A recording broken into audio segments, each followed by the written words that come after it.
The silence was the first thing John Vance noticed in the morning and the last thing he heard at night. It was a physical presence in the small house on the edge of Redemption Gap, a weight that settled in the hollows of the empty chairs and lay undisturbed on the second pillow of his bed. 6 months. It had been 6 months to the day since the fever, swift and merciless, had stolen the sound from his world. Sarah's humming as she kneaded bread, 7-year-old Lily's laughter chasing dust motes in the afternoon sun. Now, all that remained was the echo of their absence, a ringing void where life used to be. He moved through his morning rituals with the mechanical precision of a man running on memory alone. The scrape of the razor against his jaw, the stiff buttoning of his shirt, the settling of the gun belt on his hips. The town marshal of Redemption Gap, Montana, had little use for his revolver most days, but the weight of it was a familiar anchor in a world that had become unmoored. His duty was a set of motions, a script he followed to get from sunrise to sunset. It was the only thing that kept the silence from swallowing him whole. Downstairs, the house was just as he'd left it, meticulously clean, a museum to a life that had ceased to be. Lily's small, embroidered sampler hung on the wall, its crooked stitches proclaiming "God bless our home." He had stopped seeing the blessing and now saw only the irony. He made coffee, the aroma a ghost of the thousands of mornings Sarah had done the same. Her smile a gentle warmth that had nothing to do with the stove. He drank it standing, staring out the window at the vast, indifferent prairie that stretched to the horizon, its autumn golds and browns mirroring the arid landscape of his heart. A knock at the door broke the stillness. It was Deputy Miller, a young man whose earnestness often grated on John's frayed nerves. "Marshal," Miller began, twisting his hat in his hands as he always did when he was nervous. "Got a report from one of Silas Blackwood's hands. Rode in a bit ago. Says he saw a busted-up wagon out on the old Northern Trail. Looked like trouble."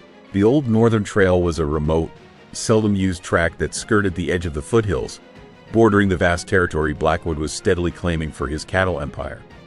It was a place where decent folks had little reason to go. "What kind of trouble?"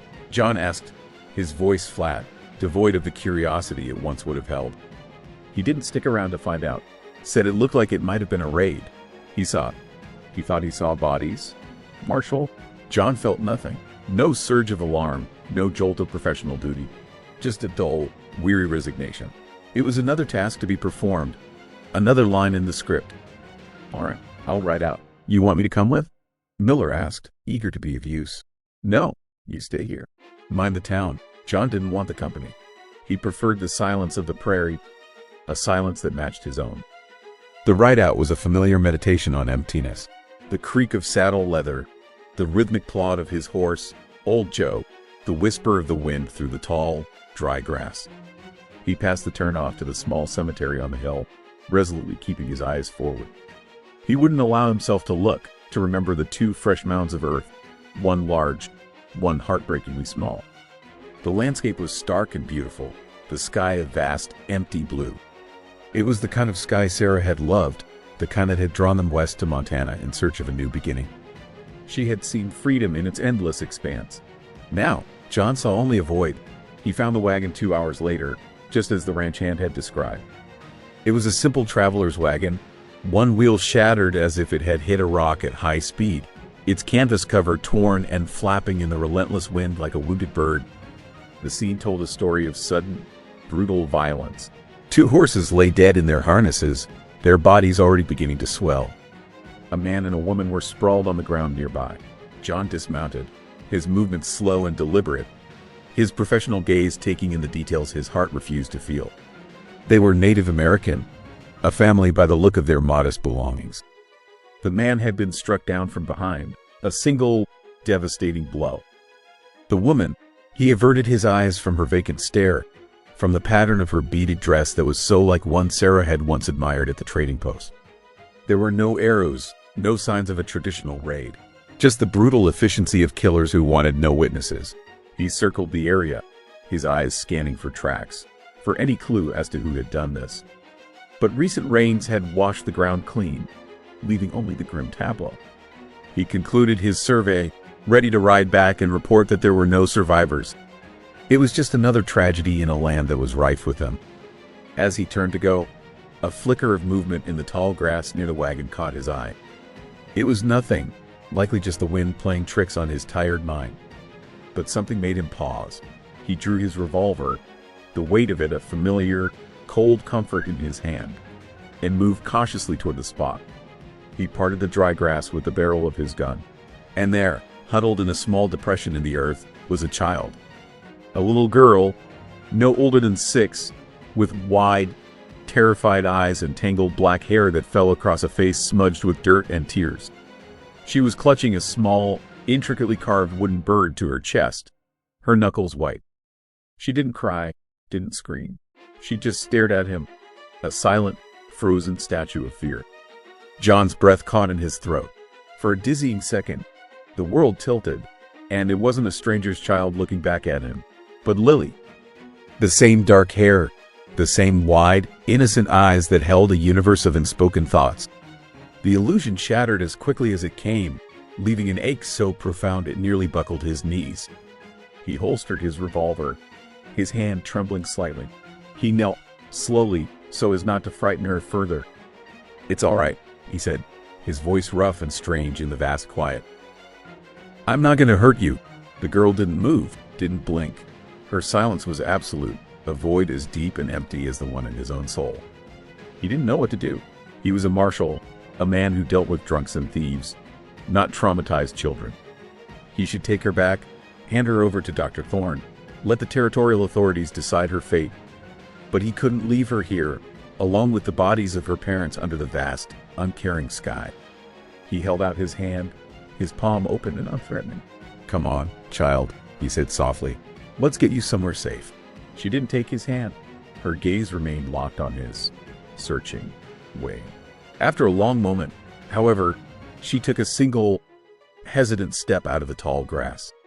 She stood before him, small and fragile against the immense backdrop of the prairie, her eyes still fixed on his. In their depths, he saw a reflection of his own shattered world. 2 survivors, adrift in a sea of silence. Without another word, he gently lifted her into his arms. She was lighter than he expected, a bundle of bones and fear. She didn't fight him, but she didn't cling to him either. She remained rigid, her gaze fixed on some distant point over his shoulder, the carved bird held tight against her heart like a shield. As he carried her to his horse, John Vance felt the first crack in the ice that had encased his heart for 6 long months. It wasn't warmth, not yet. It was just a feeling, sharp and painful and terrifyingly real. The weight of this silent child was the first thing he had truly felt since he had lost everything. The return to Redemption Gap was a silent affair. The girl in John's arms remained as still and quiet as the carved bird she clutched, her small body a rigid line of tension against his chest. John didn't press her to speak. He understood, in a way he couldn't articulate, that her silence was a fortress, a last defense in a world that had offered her nothing but violence. He was in no position to lay siege to anyone's defenses. He had barely managed to keep his own from crumbling. His arrival caused an immediate stir. A marshal riding into town with a native child in his arms was a sight that brought folks out of the general store and the saloon, their faces a mixture of curiosity, pity, and a less charitable suspicion. John ignored their stares, his focus solely on the small burden he carried. He went straight to Dr. Elias Thorne's office, the weathered clapboard building that had seen more of the town's joys and sorrows than the church. Elias, a man whose gentle hands and weary eyes had seen the town through 3 decades of births, deaths, and every trouble in between, met them at the door. He took one look at the girl's frozen, dust-streaked face and his own creased with a profound sadness. "John," he said, his gaze dropping from John's grim expression to the child. "Miller told me what you'd find, but..." He ushered them inside, his voice softening. "Dear God, the poor thing." Elias examined her with a practiced, soothing touch that had calmed generations of frightened children. "Physically, she's fine," he announced after a few minutes. "A few scratches, hungry and dehydrated, but no serious injuries." He looked up at John, his expression grave. "The wounds you can't see, though, those are the ones that will take time." The girl sat on the examination table, her legs dangling, her eyes following John's every move as he paced the small room. She hadn't let go of the bird, not even for a moment. "What will you do with her?" Elias asked, the question hanging in the air with the scent of carbolic acid. It was a question John hadn't allowed himself to fully consider, but the answer came from a place deeper than thought. "I'll take her to my house for now," he said, the words surprising him as much as they did the doctor. "She needs a safe place to rest." The walk to his house felt different this time. The silence that usually screamed at him from the empty rooms was now a shared quiet. He took the girl to Lily's room, a space he had kept locked since the day they buried her. The air was stale, thick with the scent of dried lavender and loss. Unlocking the door felt like a betrayal, a desecration of a sacred space. But where else could she go? He set her down gently on the small bed. The room was a perfect portrait of a little girl's life. A rag doll with yarn hair propped against the pillows, a stack of well-loved books on the nightstand, a small music box with a ballerina on the lid. The girl's eyes scanned the room, taking in the unfamiliar surroundings without expression. John awkwardly made her a meal of bread and milk, which she ignored. He brought her a glass of water, which she drank in small, hesitant sips. The silence between them was thick and heavy, a language of its own. That night, he left her in Lily's bed and retreated to his own, but sleep wouldn't come. He could feel her presence across the hall, a small, breathing reminder of the violence that lurked at the edges of their supposedly civilized world. For the first time in months, his grief was not the only emotion in the house. There was also a terrifying sense of responsibility. The next morning, Silas Blackwood came to call. The cattle baron's arrival was an event in itself. He rode a magnificent black horse and was flanked by two of his hard-faced ranch hands. He didn't bother to knock, his commanding presence filling the small doorway of John's office at the jailhouse. "Vance," Blackwood began, his voice a low rumble of authority. "I hear you brought back a stray." "She's not a stray, Silas," John said, his voice even. "She's a survivor." Blackwood's lips curled into a sneer. "She's a savage orphan. She belongs on the reservation, or in one of those church schools that bleaches the Indian out of them. Not here, not in this town." He stepped closer, his shadow falling across John's desk. "The land her family was squatting on is part of my new grazing lease. I want no complications, no lingering claims from relatives who might come sniffing around." John stood slowly, meeting the bigger man's gaze without flinching. "The girl is a material witness to the murder of her parents. She's under my protection until my investigation is complete." "Investigation?" Blackwood laughed, a harsh, humorless sound. "What's to investigate? Some rival band of bucks, likely, fighting over trapping rights. It's their way." "The evidence doesn't suggest that," John said, his hand resting on the butt of his revolver. The move was unconscious, instinctual. Blackwood's eyes narrowed. "You're making a mistake, Vance.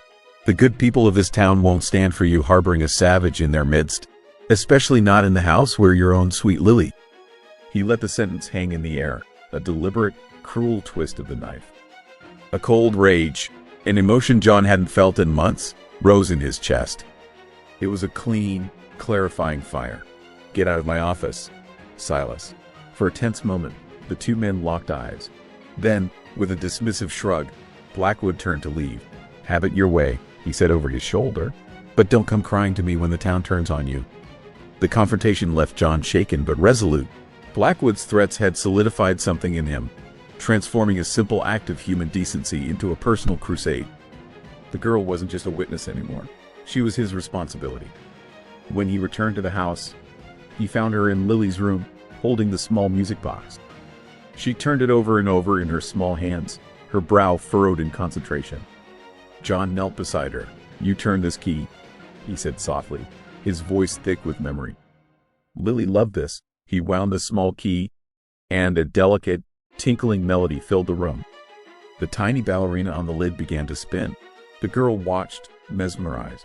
Her expression, for the first time, softened from frozen terror to simple wonder. A flicker of life in the desolate landscape of her face. It was a start. He needed a name for her. Child was no longer enough. That afternoon, he sat on his porch, a book of Sarah's open on his lap. She had been fascinated by the local tribes, their languages, their stories. His finger traced the Sioux words she had carefully written down. He stopped at one. Wapisha. Beneath it, Sarah had written the translation, "Red leaf." He looked out at the cottonwood tree in his yard, its leaves beginning to turn a fiery crimson in the autumn air. The girl was standing beneath it, her small hand resting on its bark, her head tilted as she watched a single red leaf drift to the ground. "Wapisha," he said aloud. It felt right.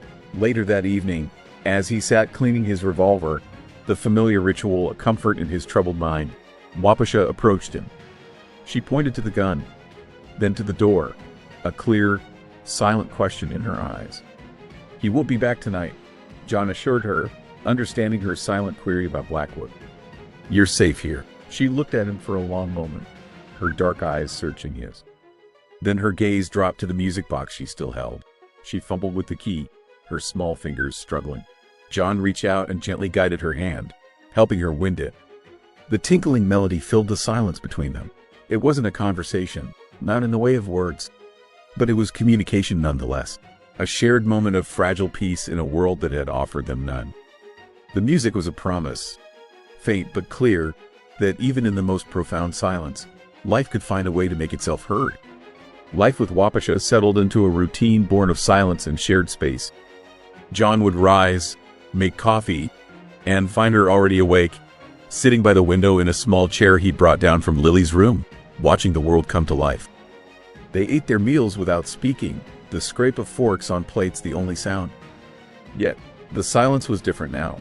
It was no longer the hollow echo of absence, but a quiet companionship, a mutual respect for the spaces that grief and trauma had carved into their lives.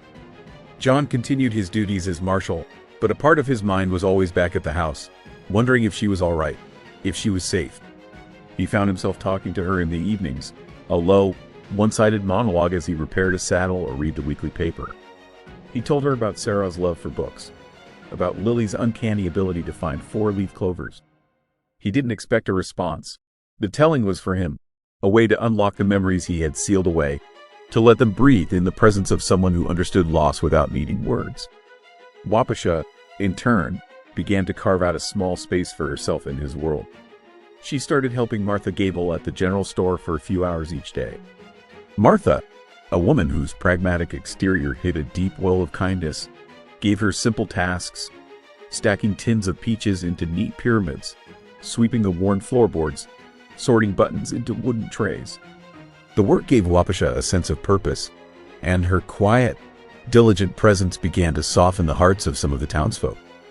They saw not a savage orphan, as Blackwood's cronies still muttered, but a child, grieving and lost, trying to find her footing. The investigation into her parents' murders had gone cold. The early rains had washed away any clear tracks, and no one in the territory had reported seeing the family before the attack. Blackwood and his men continued to spread their poisonous rumors, that it was a feud with the Crow, that the family were horse thieves who got what they deserved. John knew it was all lies designed to obscure the truth and reinforce prejudice, but without proof, his hands were tied. The pressure from Blackwood was subtle but constant. A delivery of grain for John's horse would be lost on the trail. The blacksmith, who owed money to Blackwood's bank, would suddenly be too busy to reshoe John's mount. These were petty harassments, reminders of Blackwood's long reach, designed to isolate John and make his life difficult. One crisp November morning, the message became more direct. John walked out to the stable to find old Joe standing nervously in his stall. Burned crudely onto the horse's flank, over John's own simple JV brand, was a large, angry bee. Blackwood's brand, a violation, a threat made undeniable, seared into the flesh of a living creature. John's hands clenched into fists. For a moment, the cold rage he'd felt in his office returned. So intense it was all he could do not to ride straight to Blackwood's ranch and settle things with his fists and his gun. But then he thought of Wapisha, of the fragile peace they had built. Violence would only endanger her further. He spent the morning tending to the horse's burn, his movements gentle, his heart a cold, hard knot in his chest. When he returned to the house, Wapisha was sitting at the kitchen table. She had seen the brand from her window. She looked from John's grim face to his clenched fists, and something shifted in her wide, dark eyes. She understood the meaning of the mark, the silent declaration of war. That night, after their silent supper, John sat staring into the fire. The image of the brutal brand seared into his mind. He felt Wapisha's small presence beside him. He looked down to see her standing there, her face solemn in the flickering firelight. She held a piece of charcoal from the hearth. She knelt on the floor and, in the dust on the floorboards, began to draw. The images were simple, childlike, but their meaning was devastatingly clear. She drew two stick figures, a man and a woman, holding hands with a smaller figure between them, her family. Then she drew a tall, broad-shouldered figure, a cruel slash of a mouth on his face. Beside him were two other men. In the next drawing, the tall man stood over the fallen figures of her parents. Wapisha's small figure was hidden in the tall grass, her first testimony, her truth, drawn in the dust of the home that had become her sanctuary. John stared at the drawing, his heart constricting. It was confirmation of what he had suspected all along. Blackwood hadn't just ordered the attack. He had been there. He was a murderer, not just a thief. He looked at Wapisha, who was watching him, her eyes searching his face. She had risked everything to share this with him, to break her silence in the only way she knew how. He reached out and gently brushed the hair back from her forehead. "I know," he said softly. "Thank you for telling me." He knew he had to protect this truth, and the child who carried it. The drawing in the dust would be gone by morning, but the image was now burned into his memory as surely as the brand on his horse. He had no evidence that would stand up in a court of law, but he had a promise to keep. He had promised to protect her. He noticed then that the carved bird Wapisha always carried was missing from her hands. He looked around and saw it on the mantelpiece, placed carefully beside the photograph of Sarah and Lily. Martha had told him about the bird, how she'd noticed a similar, larger carving on a broken tool handle in the wreckage of the wagon. It had been her father's mark, his signature. The small bird was Wapisha's last tangible connection to him, to the life that had been stolen from her. He looked back at the girl, who was now leaning against his leg, her small head resting on his knee. A silent gesture of trust, of belonging. He carefully placed his arm around her small shoulders. The weight was no longer a burden, it was an anchor. In the quiet of the fire-lit room, with the weight of Blackwood's promise of violence hanging over them, John Vance felt the profound weight of his own promise. A promise not just to a dying wife, but to a living child. He would not fail this time. Winter arrived with a vengeance, burying the prairie under a thick blanket of white. The snow muffled the world, creating a silence that was peaceful, not desolate. For John and Wapisha, the isolation was a reprieve. Blackwood's petty harassments were stalled by the impassable roads, and the enforced confinement deepened the quiet bond between the marshal and his ward. They spent the long evenings by the fire, John reading aloud from Sarah's books, the tales of Hawthorne and Cooper, while Wapisha listened, her hands busy mending a shirt or, more recently, attempting to replicate Lily's crooked stitches on a sampler of her own. The town, however, was growing restless. The simmering conflict had created factions. Most, led by the quiet support of Martha and Dr. Thorne, stood with the marshal. They saw the goodness in his protection of the orphan girl and resented Blackwood's heavy-handed influence. They showed their support in small, frontier ways. A sack of flour left on John's porch, a haunch of venison from a successful hunt, an extra cord of firewood delivered by a neighbor who claimed he'd split too much. But a vocal minority, men who owed Blackwood money or who shared his callous view of the world, grew more hostile. Their grumblings in the saloon about the cost of a marshal who was more nursemaid than lawman became louder and more threatening. The breaking point came during the first great blizzard of the season. For 3 days, a furious wind drove a blinding curtain of snow across the plains, piling drifts as high as a man's head. Redemption Gap was cut off from the world. On the second night of the storm, a frantic ringing of the town bell pierced the howl of the wind. Fire. John pulled on his heaviest coat, his face grim. "Stay here," he ordered Wapisha, who was already at the window, her eyes wide with alarm. "Bar the door behind me and don't open it for anyone. Do you understand?" She gave a single, firm nod. The fire was at the church. The small wooden building, which also served as the town's only school, was already engulfed in flames, a terrifying spectacle of orange and black against the swirling white of the blizzard. The volunteer fire brigade, a handful of men with buckets and a frozen hand pump, were losing the battle against the wind-whipped inferno. John saw immediately that the building was lost. "The schoolhouse?" A woman shrieked, her voice thin with terror. "Miss Albright is still inside with the children." A wave of cold, sharper than the wind, washed over John. Several families, unable to make it back to their remote homesteads before the storm hit, had taken shelter in the church basement. Through the smoke and flames, He could see the basement windows were blocked by a massive, wind-packed snowdrift. They were trapped. In that moment, the numb, hollow man he had been for months vanished, burned away by the heat of the fire. The marshal, the leader, the protector Sarah had loved, took his place. "Miller," he bellowed, his voice a raw command that cut through the chaos. "Get every man with a shovel. We dig them out. Now!" He grabbed a shovel himself and plunged into the drift, his movements powerful and efficient. Others, galvanized by his sudden authority, followed his lead. They attacked the wall of snow, a desperate, panting line of men fighting against time and the storm. Inside the church, the floorboards groaned, threatening to collapse. "Faster!" John urged, his own lungs burning from the smoke and cold. He worked side by side with men who had shunned him just days before, their shared purpose erasing old divisions. They were no longer factions. They were a community fighting for its children. They broke through just as the church roof began to groan ominously. John and two other men scrambled through the narrow opening into the smoke-filled basement.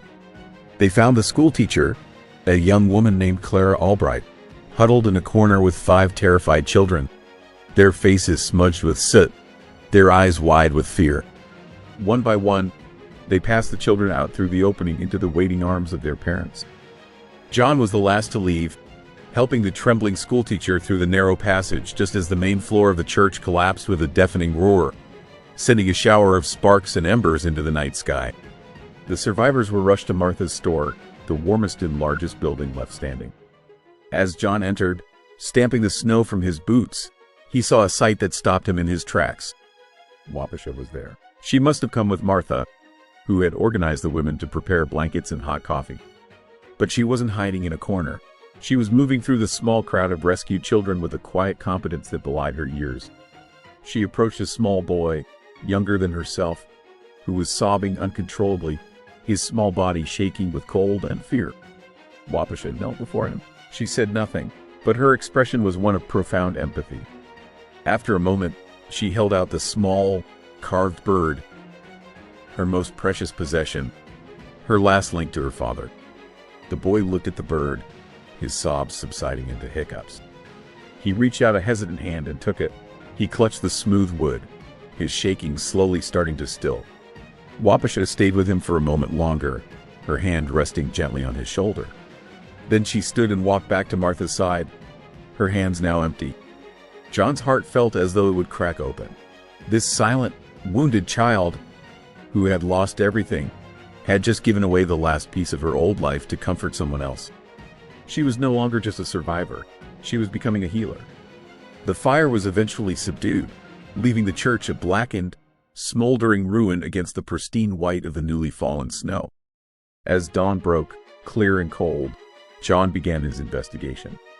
It didn't take long to find what he was looking for. Near the back of the church, sheltered from the worst of the storm by the remains of a wall, were tracks. A single set of large boot prints leading away from the building. And near the foundation, half buried in the snow, was an overturned oil lamp, its smell sharp and undeniable. It was arson. His thoughts went immediately to Silas Blackwood, who had been conspicuously absent during the entire ordeal. Destroying the church, the heart of their community, under the cover of a blizzard. It was exactly his brand of cowardly evil. He had meant to break their spirit, to sow chaos and fear. But he had miscalculated. The fire had divided them. It had forged them into something stronger. Standing in the cold morning air, surrounded by the weary but resolute faces of his neighbors, John Vance knew that the fight for Redemption Gap had just begun. And for the first time in a long, long time, he felt ready for it.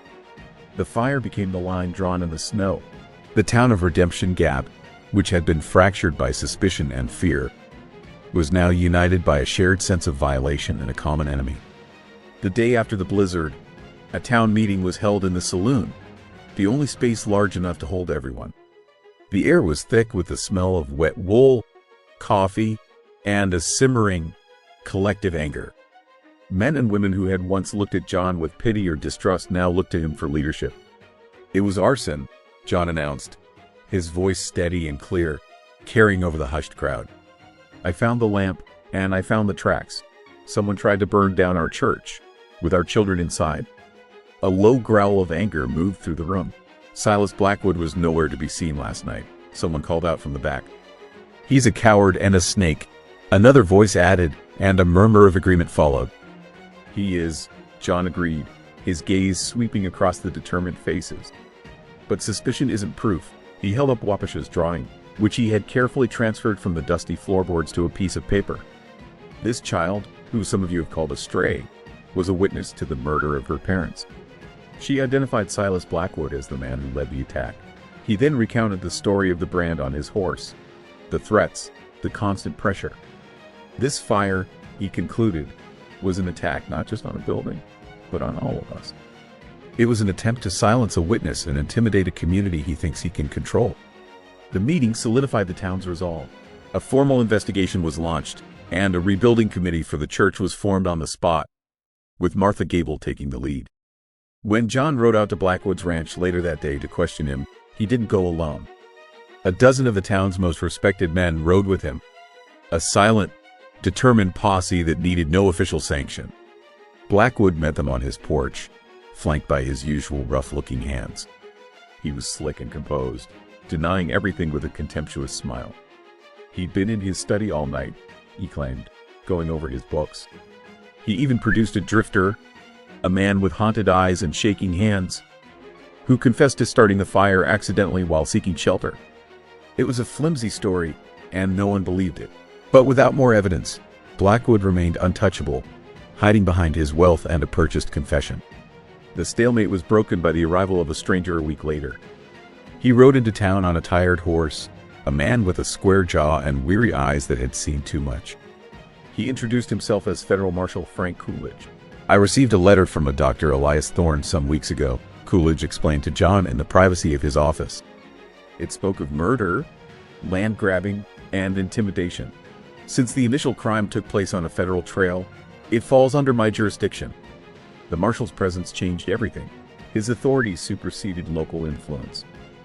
Blackwood could bully a town marshal, but a federal marshal was another matter entirely. Coolidge began a quiet, methodical investigation, re-interviewing witnesses and examining the evidence. He listened patiently as John laid out the entire story, from the discovery of Wapisha to the arson at the church. He studied Wapisha's drawing with a thoughtful, unreadable expression. The final piece of the puzzle came from an unexpected source. One of Blackwood's ranch hands, a young man named Billy Croft, came to John's house late one night. He was racked with guilt, his face pale and his hands trembling. "I can't do it no more, Marshal," he confessed, his voice breaking. "I was there when they killed the Indians. Mr. Blackwood, he made us do it, said the land was his and they were trespassers." Billy went on to tell the whole sordid tale. Blackwood wanted the land for the water rights from a creek that ran through it. He'd ordered Billy in another hand, a hardened killer named Jed, to get rid of the family. Blackwood himself had delivered the fatal blows. "And the fire?" John asked quietly. Billy nodded, shamefaced. "That was Blackwood too. He said it himself. He wanted to cause a panic. Thought he could use the confusion to grab the girl, get her out of the way for good." He looked towards the living room, where he could see Wapisha sitting by the fire, stitching her sampler. "But then I saw you all at the fire, and I saw that little girl. I saw her give her own toy to that crying boy, a toy that was all she had left of her pop." Tears streamed down the young man's face. "She ain't no savage, Marshal. She's just a little girl. And what we did, it was wrong. I can't live with it no more." The confession was everything they needed. Marshal Coolidge convened a formal inquiry the next day in the town hall, which had been hastily converted into a courtroom. The whole town was there, a silent wall of support behind John and Wapisha. Blackwood was brought in, still arrogant, flanked by a high-priced lawyer from Helena. He sneered as Billy Croft gave his tearful testimony. But the town's mood was turning against him, a palpable shift in the air. The final witness was Wapisha. John had been hesitant, not wanting to put her through the ordeal. But she had insisted, in her own quiet way, tugging on his sleeve and pointing to herself with a determined look. When the marshal called her name, she walked to the front of the room, her small figure poised and dignified. Marshal Coolidge knelt to her level. "Can you tell us what happened to your mother and father?" he asked gently. Wapisha looked at the faces in the room, at John, at Martha, at Drive. Thorne. She saw not judgment or suspicion, but kindness and support. She took a deep breath, and for the first time since John had found her, she spoke. Her voice was soft, barely a whisper, but it carried through the silent room with stunning clarity. "Eight," she said, the Sioux word for father. It was the first word she had spoken, a word of love and memory. Then, in a quiet, halting voice, she told them. She spoke of the tall, angry man who had come to their wagon, of the shouting, of the terrible sounds. She pointed a small, steady finger at Silas Blackwood. He hurt Eight. He hurt Ina. Father, mother. Her simple, powerful testimony, combined with Billy Croft's confession, was devastating. The lawyer's blustering objections were useless against the clear, honest voice of a child who had seen the unthinkable. Silas Blackwood's empire of lies and intimidation crumbled into dust. As Marshal Coolidge placed Blackwood under arrest, the cattle baron's composure finally shattered. He lunged toward Waukesha, his face a mask of hate. "You little savage brat," he roared. "I'll kill you." John moved in a flash, stepping between them, his body a shield. He didn't draw his gun. He didn't need to. He just stood there, solid and immovable, a father protecting his child.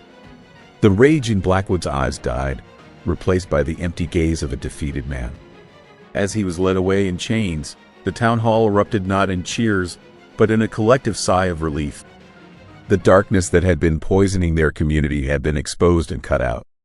Waukesha walked to John and slipped her small hand into his. He looked down at her, his heart filled with a love so fierce it almost hurt. She had not only found her voice, she had used it to speak the truth, to claim justice for her family, and to save a town. Summer arrived, and with it, a sense of renewal for Redemption Gap. The blackened skeleton of the church was gone, replaced by the frame of a new, larger building. The sound of hammers and saws was the town's new anthem, a cheerful, industrious rhythm of rebuilding. Silas Blackwood was a distant memory, convicted in a federal court in Helena and sent to a prison far from the lands he had tried to steal. His cattle empire was broken up, his land sold off to smaller homesteaders, many of whom had been his victims. For John and Waukesha, the summer was a time of quiet peace. The house on the edge of town was no longer silent. It was filled with Waukesha's soft chatter as she told John about her day, the endless questions of a child curious about the world, and the gentle, tinkling melody of Lily's music box, which she still played every night before bed. Marshal Coolidge had made the official arrangements before he left. John was appointed Waukesha's legal guardian. The land that had been her family's, with its precious water rights, was placed into a legal trust, managed by John and Dr. Thorne, to be held for her until she came of age. Her future, at least on paper, was secure. One warm July afternoon, John took Waukesha by the hand and walked with her to the small cemetery on the hill overlooking the town. He had put it off for too long, afraid of the pain, afraid of the questions she might ask. But he knew it was time. They stood before the two graves, one large, one small, marked by simple wooden crosses. The wild prairie flowers Sarah had loved grew in abundance around them, a riot of color against the green grass. "This is where my family is," John said softly. "My wife, Sarah, and my daughter, Lily." Waukesha looked from the graves to John's face. She didn't speak, but her eyes were filled with a profound and gentle understanding. She had her own graves to tend, in a place she might never see again. "Sarah was a teacher," John continued, his voice thick with memory. "She loved books and flowers and the color of the sky just before a storm. She would have loved you very much." He paused, swallowing against the lump in his throat. "And Lily was full of light. She was afraid of grasshoppers but loved to climb trees. She would have been your best friend." He knelt, tracing the names carved into the wood. He had thought this moment would be one of excruciating pain, a reopening of the wound that had never truly healed. Instead, he felt a sense of peace, of connection. He wasn't alone in his grief anymore. "When they died," he said, looking at Waukesha, "I thought my heart died with them. I thought I could never love anyone again, that it would be a betrayal to their memory." He reached out and cupped her small face in his hand. "But I was wrong. My heart didn't die. It just made more room. Loving you doesn't mean I love them any less. It just means my heart got bigger." Tears welled in his eyes, but they were not tears of sorrow. They were tears of gratitude. This small, resilient child had saved him. She had pulled him from the wreckage of his life and taught him how to live again. Waukesha reached up and gently wiped a tear from his cheek with her small thumb. She looked at the graves, then back at him. She understood. They stood there for a long time, the living and the dead, a family bound not by blood, but by love and loss and the shared journey of healing. The silence between them was no longer empty. It was full of unspoken understanding. As they turned to leave, Waukesha slipped her hand into his. It was the first time she had initiated the gesture. Her small fingers curled around his, a perfect, trusting fit. They walked down the hill, back towards the town, back towards the small house that had become their home. As they reached their own front porch, Waukesha paused. She looked up at John, her dark eyes serious and clear. "Let's go home, Papa," she said. The word, spoken so simply, so naturally, was the most beautiful sound John had ever heard. It was the sound of a promise fulfilled, of a new beginning, of a heart made whole. He squeezed her hand, a smile spreading across his face, a true, real smile that reached all the way to his eyes. "Yes," he said, "let's go home."